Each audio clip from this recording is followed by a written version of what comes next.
অবশ্যই জাতীয় নির্বাচনের পূর্বে গণভোট আয়োজনকে নিশ্চিত করতে হবে।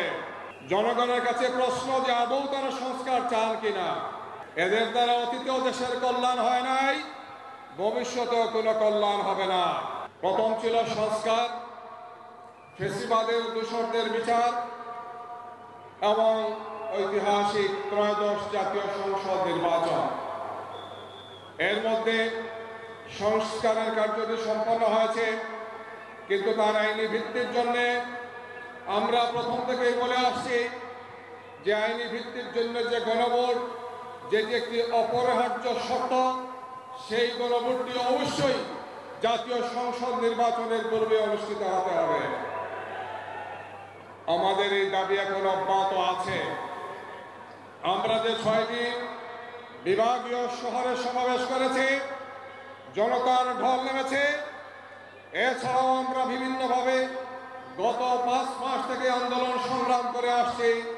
বাংলাদেশের প্রত্যন্ত অঞ্চলে প্রতিটি নগরে আর শহরে জনতার ঢল প্রমাণ করেছে আজকের সিলেটের এই সমাবেশ সহ যে জনগণ এই দাবির পক্ষে আছে।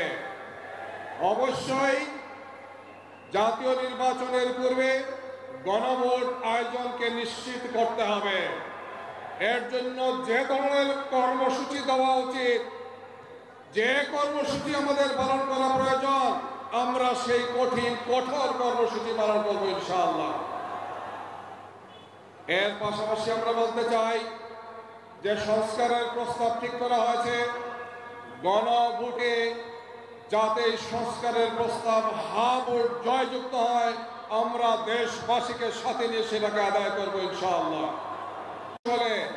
ঐক্যমত্য কমিশনের মিটিং আপনারা দেখেছেন, দীর্ঘ আলোচনার পরে বলেন যে আমরা বুঝি নাই, আমাদের দলীয় ফোরামে আলাপ করতে হবে, এখন প্রয়োজন নাই, সামনে হবে।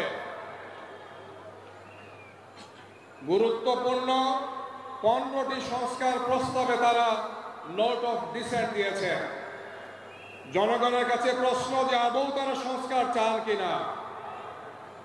আমরা এর সাথে বলতে চাই যে গণভোটের দাবি আমরা প্রথম দিন থেকে করে আসছি, সেই গণভোট বুঝতে তাদের 8 মাস লেগেছে।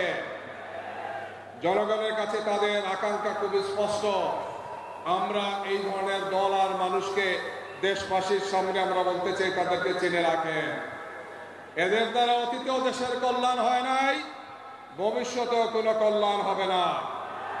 আজকে 8 দল বাংলাদেশের মানুষের আশা আকাঙ্ক্ষার প্রতীকে পরিণত হয়েছে।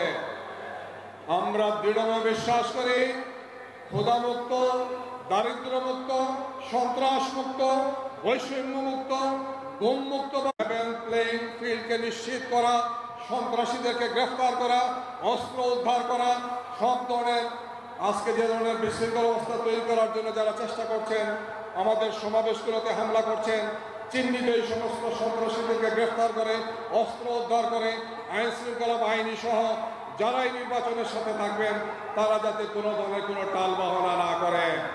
নির্বাচন সুষ্ঠু হতে হবে, নির্বাচন গ্রহণযোগ্য হতে হবে।